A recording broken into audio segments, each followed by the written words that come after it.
Hey, what's up, card fighters? BOTCG here, and we're going to be running down some commentated matches here from my first DBT13 locals, which was basically I saw it as my one and only opportunity to try and top with this deck that we call Narukami in D standard.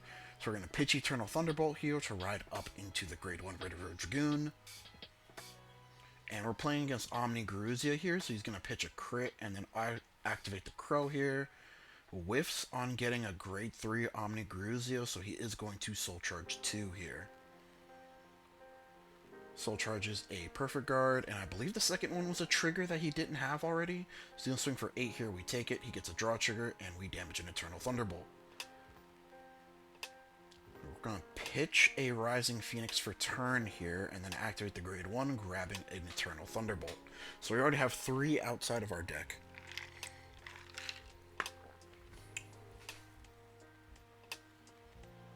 The reason I say that I felt like this is my only opportunity to play with it was because this was the first locals of DB13 meta. Basically, like not everybody had their DB13 cards, which is the main reason why I was playing Murakami because I didn't have them yet. So we're gonna call down 2 grade 2 Red Rivers here and Soul Charge 2, give them 5k, swing for 10 here, get a Vermillion, and then we're gonna swing for 15. So we put them to 2 here. And essentially, which if you guys have not watched the deck profile, I suggest you do. Very insightful content on the Narukami deck. I feel like it's one of the front runners for Rogue, if a Rogue still exists in DB15 meta. So we swing for 10 at our Vanguard here, and we just intercept with one of the Red Rivers, because outside of turn 2, they're very useless. So I just try to get rid of them as soon as possible, because I'm just going to end up calling over them anyway. So our only target was Vermillion there, even though we already do have a Vermillion. So we're just going to add it to hand here.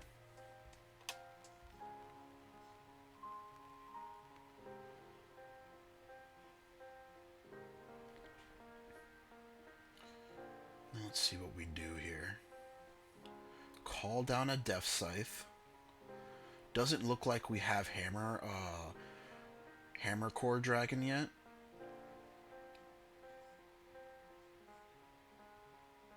Alright, so we're going to Soul Blast a Phoenix to call a Phoenix because we bound the order to activate it. And then we're going to CB1 to give 2 Narukami units plus 5. We're going to give the Vanguard 5, and we're going to give the Death Scythe 5. So I'm swinging 18 at the Vanguard here. He takes it. We get a Rock Hammer and a Togashirashi, which we're going to pitch to go to Soul to deal him a damage. And he's going to go to 20 here. So this is 23. And then this column, I believe, is 25. And he Perfect Guards it. And then we pass turn. So my basic, I explained this in the profile, but my thought process when I'm using Death Scythe's ability to try and get a draw off is that if I don't have my 2 multi-attack enablers, then that's basically what I'm doing. I'm trying to draw into my multi-attack enablers, which we drove check into it, so we're good here. But that's why I was going for like a Death Scythe play instead of a multi-attack combo, which you generally don't go for going first. So he's gonna Mask Superior Ride here. Soul Charge 1 off of Gungan Ram, and then he's gonna Soul Blast 3 to draw a card.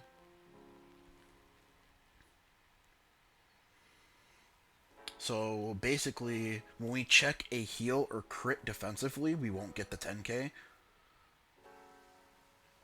He's gonna draw 1 off of Misery Wing here. And it's minus 5k shield to crits and heals in our hand. So he's going to swing for 31 here, which we just take it. He gets a crit. He's going to give all effects to Vanguard. Then he gets another crit. So it gives the power to Misery Wing here, and then crit to Vanguard. Obviously, this is 3 damage. We get the over trigger. And then we damage 2 blanks. Which this basically just turns off his turn, but he's just multi-attacking to clear the board, which is very understandable. We don't block it. And then the other rear guard, we already said why he's useless, so we just don't block it. So we're going to stand and draw here. Drew another Togashirashi. Persona Ride.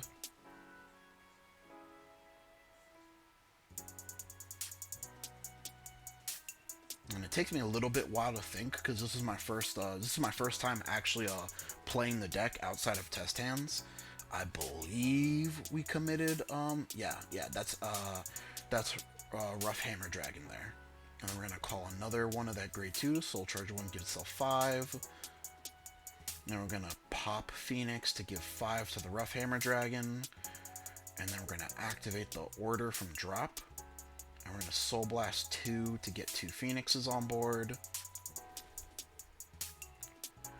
Then we're gonna pop a Phoenix, give 5k to the Red River in the front row, and then we're going to activate the Vanguard skill. CB1, give 5 to the Phoenix in the back row, and 5 to the Vanguard here. So I'm going to swing 28 as Vanguard and his 2 rear guards. The rear guards will get bound after they get hit off the order card here.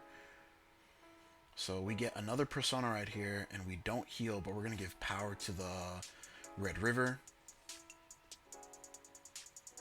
I'm going to pitch Togashi Rashi here, which it goes to Soul, deal a damage. And then we're going to Soul Blast 1. Oh, no, we're not. No, we're not. I realized I only had 1 Phoenix in the drop zone. So I'm going to swing for 33 here, because he gets 5k on attack. Oh, no, because his board's clear, they get an extra 5k. This is actually 38 as Vanguard, which he guards with... Yep. 30k shield. Goes to the bind, draw, then we're going to Soul Blast 1, resurrect it, and this is 21, 26, 36, and he basically only had enough guard to block 1 more attack. So yeah, the multi-attack already putting in work. We literally wouldn't have won that game, obviously because of the over trigger, but we really wouldn't have won that game if we didn't get that extra attack off. Alright, so game 2 here, he is going to decide to go first, just because Murakami is actually like very good at going first. Preferably it wants to go first in most matchups, just because being able to basically get that free 5k to your front row rear guards, because your opponent really isn't going to commit anything early, especially if they know you have board disruption. And being able to pin them a damage while they're still at 2 is very huge. So he's going to choose to go first here. He pitches 4. Looked like 4 triggers. We decided to pitch what looked like to be 2 there.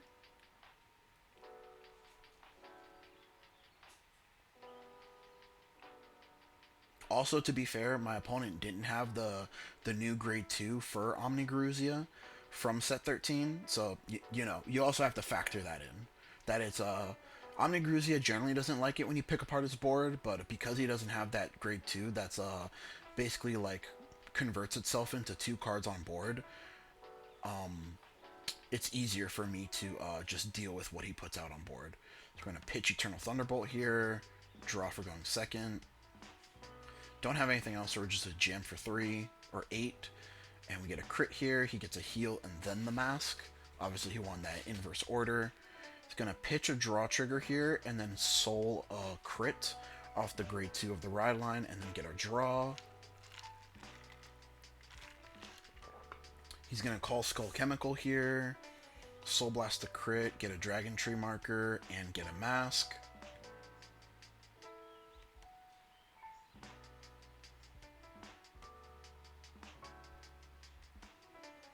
Gonna swing us for 10. We opt to just take it. We generally usually take early damage just because our complete combo requires 2 CB minimum. And then we just guard the rear guard. Pitch Togashi Rashi, goes to Soul here, and then grab an Eternal Thunderbolt.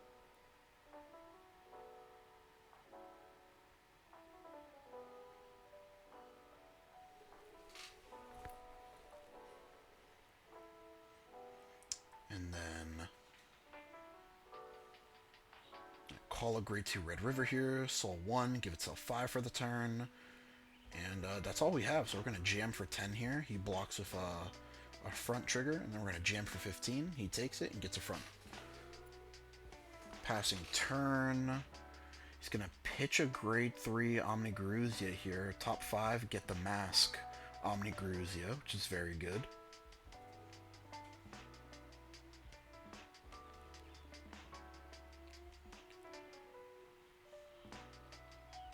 He's going to Soul Blast 1, bind a trigger here, binds the heal.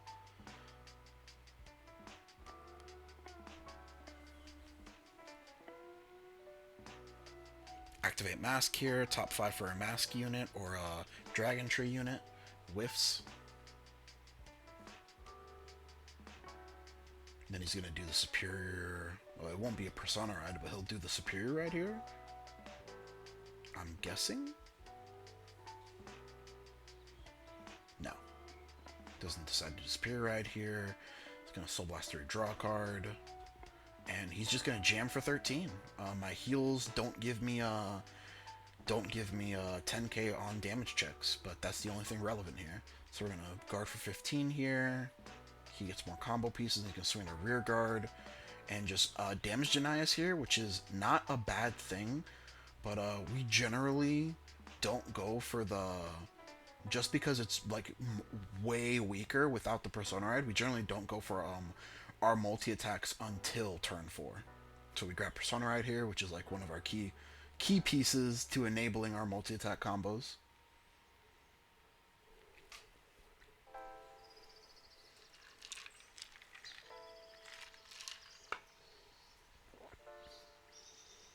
Alright, we're going to activate the order from drop here. And then we're going to call down 2 Death Scythe and give 5k to my Vanguard, one of the Death Scythes, and just swing at his little board here. He's going to 1 to pass a rear guard, and then he's going to 2 to pass the Vanguard here. Alright, so we're going to drive check, nothing, second check, nothing. So we're able to just get rid of one of his rears here.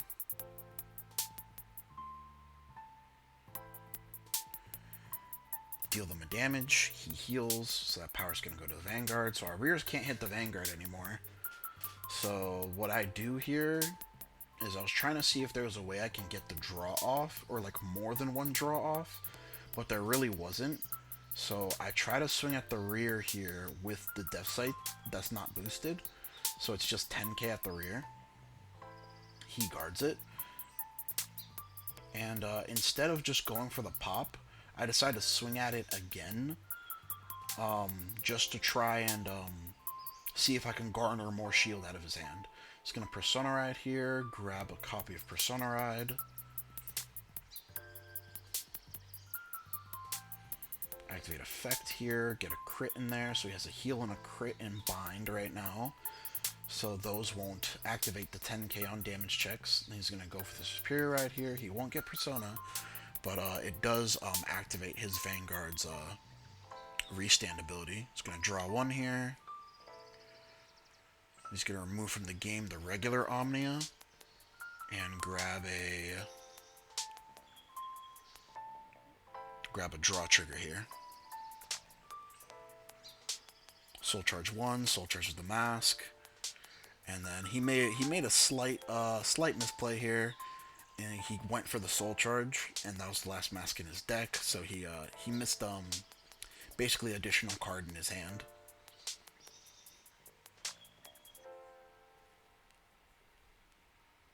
He's going to swing for 31 at our Vanguard here. We take it. Gets another critical trigger here. It's going to go all effects to Vanguard, and then he gets another critical trigger. So yeah, basically what happened in the first game. We do get 2 defensives here. Oh no, they don't turn on. So we don't get any defensives here. So he's going to swing here for 35. We opt to take it. He's going to swing here, which we have to perfect guard it, because that's the only way. So we're going to draw for turn here. Persona Ride. Checking my soul count here. It's very important to like how I can extend this turn. So we're going to activate. I was checking to see if the power gain was on both turns or not. Looks like we only have access to one bird here, which is unfortunate.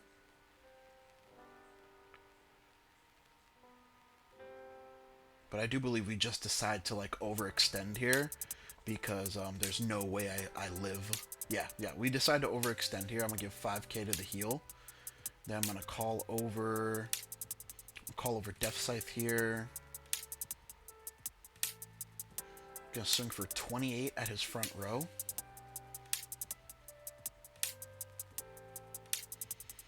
And he opts to take it.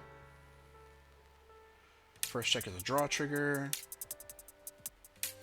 And give power to the booster. Second check is a draw trigger. And I believe I decided to give power to the Death Scythe. So those 2 units get bound. And then we're going to basically deal him an extra damage here, putting him automatically to 5. So this is going to be 18, 23, 33 at the Vanguard. Key guards of 2 15s. We're going to counterblast, bind it, draw a card, retrieve the overtrigger, and call out our Phoenix here. So that's it's a 20k booster. So that's, the Phoenix is 43. I'm going to Soul Blast 1 and draw 1 here. And he has to take the Phoenix column, because he can only block the 3 attacks. So obviously, against OMINAGRUZIO, a very well-known non-meta deck, the extra attack did matter. But yeah, guys, I'm gonna be showing you the second, our second fight of the day that we were able to walk away with the victory with. It was against something a little bit more competitive, way more competitive, not way more competitive, but we're up against Leonhorn, so definitely tune in for that. And yeah, don't forget to like, comment, subscribe, guys. We're like very close to the 1k sub goal. And when we reach that 1k sub goal, either at the end of this year or the beginning of next year, we are going to be doing like a major playmat giveaway. Like, we're going to be giving away a bunch of playmats, guys, to our dedicated subscribers that helped us get here. But anyways, guys, y'all have a great night.